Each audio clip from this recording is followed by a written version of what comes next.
Olá a todos, olá a todas, sejam muito bem-vindos a este vídeo. Você já ouviu falar dos sofistas? Por que será que ao longo da tradição ocidental nós tomamos o termo sofista de forma pejorativa? Por que nós utilizamos esse termo para depreciar o outro, para rotular?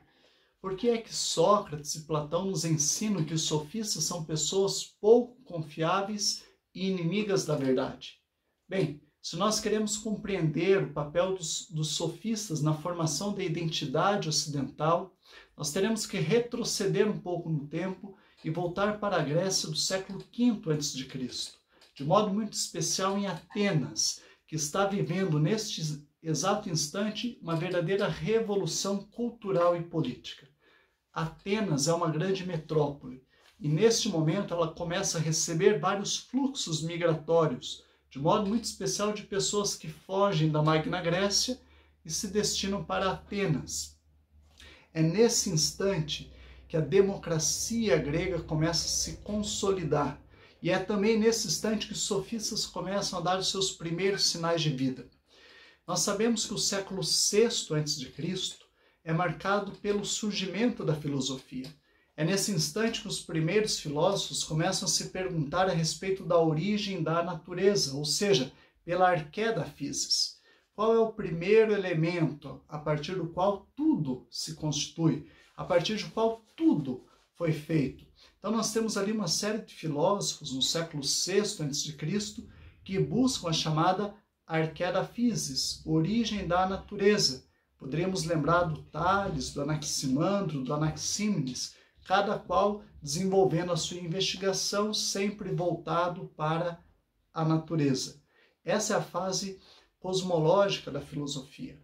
Porém, a partir do século V, com o surgimento dos sofistas, nós temos o abandono das preocupações cosmológicas e o olhar se volta agora para as questões antropológicas. E esse, sem dúvida nenhuma, é um dos grandes legados deixados pelos sofistas. É graças aos sofistas que nós começamos a se preocupar com o homem e as suas relações políticas, sociais, jurídicas, e não mais apenas com a natureza, como foi no período pré-socrático. Então, a partir do século V, os sofistas surgem e começam a caminhar em direção a Atenas, trazendo essa nova preocupação, a preocupação com algo que eles consideram como sendo mais concreto, com algo mais prático. Os sofistas acreditam que o que os pré-socráticos fizeram, Tales, Anaximandro, Anaxímenes, não era prático, não era útil para a vida política, para a vida social.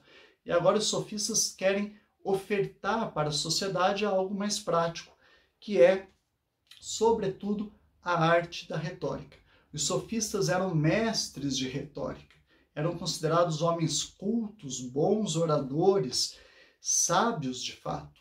E eles vão para Atenas justamente vender esse produto, a arte da retórica. Eles querem formar um novo homem na Grécia.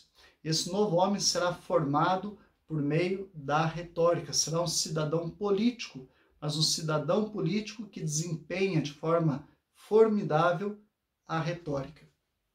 Os sofistas, eles não chegaram a formar um grupo coeso, uma escola coesa, até porque eles eram considerados subjetivistas e individualistas. Em geral, cada sofista defendia o seu próprio ponto de vista e os seus próprios interesses. Os sofistas cobravam para formar o cidadão grego, cobravam, eles não ensinavam gratuitamente. Essa vai ser uma das muitas críticas feitas por Sócrates e por Platão aos sofistas. Sócrates, veremos mais tarde, não cobra para ensinar, ele ensina por amor ao saber. E os sofistas estavam cobrando, mercenários da educação, vai dizer o Platão mais tarde. Os sofistas vendem a arte da retórica, eles formam os filhos da aristocracia e preparam esses jovens para a vida política.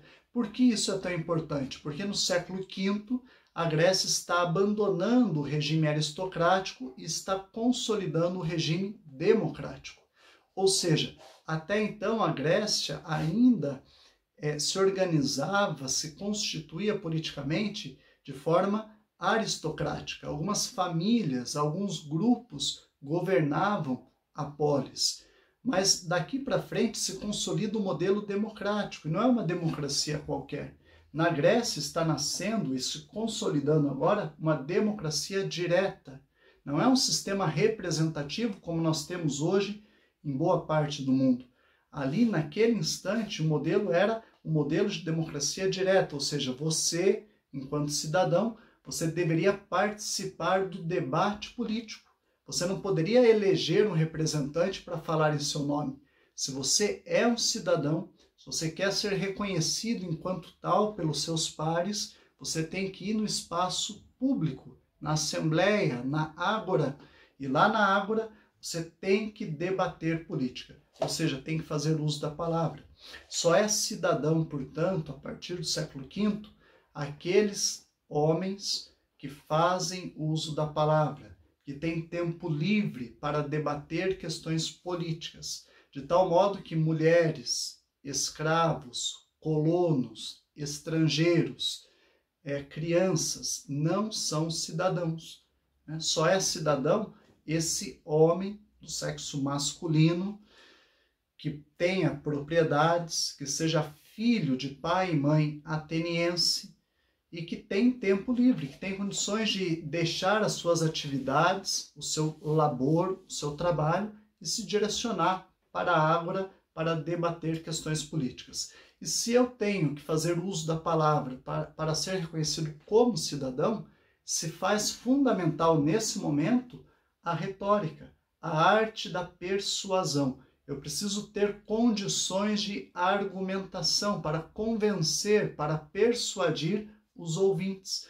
No momento de criar uma lei, no momento de me defender em um tribunal, no momento de decidir quais construções o Estado vai privilegiar primeiro, onde o Estado vai investir o dinheiro dos impostos. Veja, eu preciso ter condições de persuadir os demais cidadãos a respeito daquilo que eu acho ser o melhor.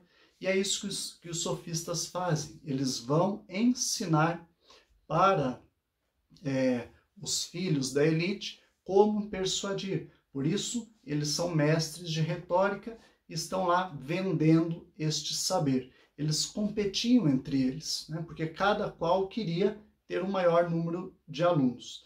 Veja, qual é o problema dos sofistas? O problema é que os sofistas fazem isso sem qualquer compromisso com a verdade. Os sofistas sequer acreditam que exista a verdade, uma verdade universal, objetiva, uma verdade comum a todos. Eles são relativistas, eles representam esse primeiro movimento relativista. Para eles, a verdade nada mais é do que aquilo que nós dizemos que ela é. Ou seja, a verdade nada mais é do que opinião, doxa em grego. Não existe aletheia, a verdade, uma verdade substancial, universal. Existe a doxa, é a opinião. Cada homem pode, a qualquer momento, emitir um juízo e criar uma verdade, porque a verdade, para eles, nasce do discurso que é proferido. Não importa o fato em si, o que importa é a produção do discurso a respeito de determinado fato. Então, eu vou criando verdades a partir do discurso. Um exemplo que nos ajuda a ilustrar isso. Há um grande sofista nesse momento chamado Górgias. Górgias era tão bom sofista, ele era tão bom na arte da persuasão, que certa vez Górgias reuniu o povo na assembleia e fez um discurso. Ele foi tão bem sucedido que ele convenceu a todos os ouvintes a respeito da culpa da rainha Helena na Guerra de Troia. Certamente você se lembra da história escrita por Homero, a Guerra de Troia. Na Guerra de Troia, a guerra entre os aqueus e Troia, o Górgias vai dizer que a culpa toda era da rainha Helena. Foi a rainha Helena que fugiu para Troia com o príncipe Paris. Veja, todos os ouvintes estavam convencidos de que, de fato, a rainha Helena era culpada.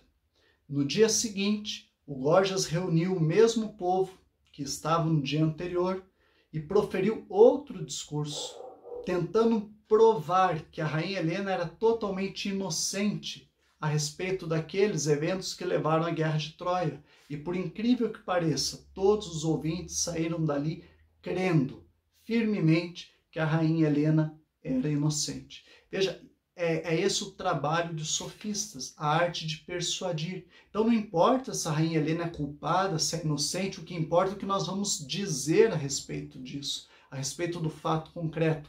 O que importa é a verdade que nós vamos construir pelo discurso. Essa verdade ela é válida enquanto não vem alguém com um poder de persuasão maior do que eu e cria uma outra verdade.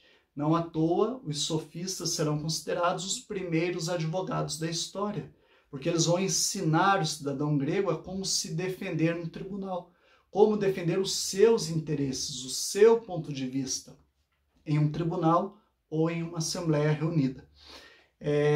Sócrates e Platão, eles não toleram esse modo dos sofistas operarem, porque o Sócrates e o Platão acreditam que existe a verdade. Tem que haver uma verdade fundamental, uma verdade que seja universal, porque do contrário, nós não podemos desenvolver a ciência, porque a ciência busca uma verdade objetiva, universal.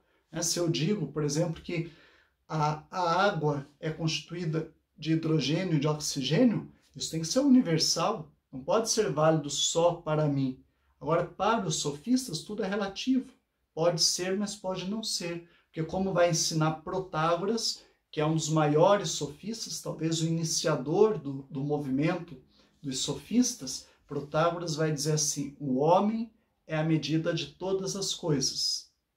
O homem é a medida de todas as coisas, diz o Protágoras. Portanto, o homem é a medida da verdade, o homem é a medida da justiça, o homem é a medida da ética, o homem é a medida dos valores, da moral, e assim sucessivamente. Por quê? Porque é o homem que diz o que é justo, que diz o que é certo, que diz o que é errado. Para os sofistas, tudo depende do arbítrio humano. Tudo é uma convenção. Tudo pode ser acordado. Nós celebramos um acordo. Então, esse acordo é válido até que uma das partes decida reformular o acordo, persuadindo o outro, persuadindo as partes. Veja, o desdobramento disso é que se não existe a verdade, a aletheia, se não existe um ponto em comum que possa unir as pessoas, nós caímos no relativismo. E o Platão acha isso extremamente perigoso. Platão crê que exista a verdade. Bem, se não existe uma verdade universal, se eles negam a existência dessa verdade, então eles negam também a existência da ciência. A ciência, a episteme, para eles, a ciência é impossível. Para eles, a única coisa que existe é a doxa, é a opinião que nós formulamos a respeito de determinada questão, doxa. Então, você tem de um lado a episteme, que é a ciência, uma verdade objetiva. Do outro lado, você tem a doxa, que é a opinião, uma verdade subjetiva, que depende do ponto de vista de cada um. Os sofistas defendem a doxa. É a opinião. Tudo é opinião. Tudo depende da vontade do homem. É o homem que cria, é o homem que produz verdades a respeito do mundo. Bem, ainda que seja assim, ainda que de fato os sofistas tenham trazido esse prejuízo, porque se a gente não fala a mesma língua, fica difícil chegar a determinadas verdades acerca de determinadas coisas, os sofistas trouxeram, sem dúvida nenhuma, vários benefícios para o mundo antigo. Um deles foi justamente essa diversidade de opiniões, que é extremamente salutar para a democracia. Então é graças aos sofistas que a democracia grega se consolida, se torna plural, se torna diversa, porque os sofistas, por mais que eles tenham exagerado em alguns pontos, eles conseguem trazer uma vasta gama de opiniões, de ideias, de pontos de vista, que vai fortalecer o debate democrático. A democracia é debate. Sem debate, nós não temos democracia. E os gregos trazem isso para o mundo antigo. Então, sim, para concluir, nós temos pontos positivos e pontos negativos no século V, com a presença dos sofistas. O relativismo extremo deles é um ponto negativo, sem dúvida. Por outro lado, essa perspectiva múltipla a respeito das coisas é um ponto positivo, porque enriquece o debate e possibilita novos olhares, o que vai contribuir com o desenvolvimento político, democrático do mundo antigo. Bem, é isso, né? Eu acho que a gente pode olhar para a sociedade hoje, em pleno século XXI, e perceber em que medida os sofistas hoje se fazem presente no meio de nós. Parece que mais do que nunca os sofistas estão de volta. Basta olhar por aí. Um grande abraço e até a próxima.